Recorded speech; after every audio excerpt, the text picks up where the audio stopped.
আজ আমি চলে গেছিলাম মায়ের সাথে রথের মেলায়।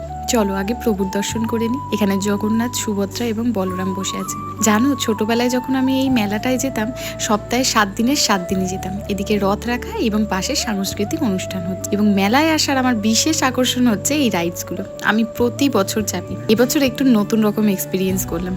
আমি উঠেছিলাম নৌকায়। এদিকে নৌকাটা শুরুও হয়ে গেছে।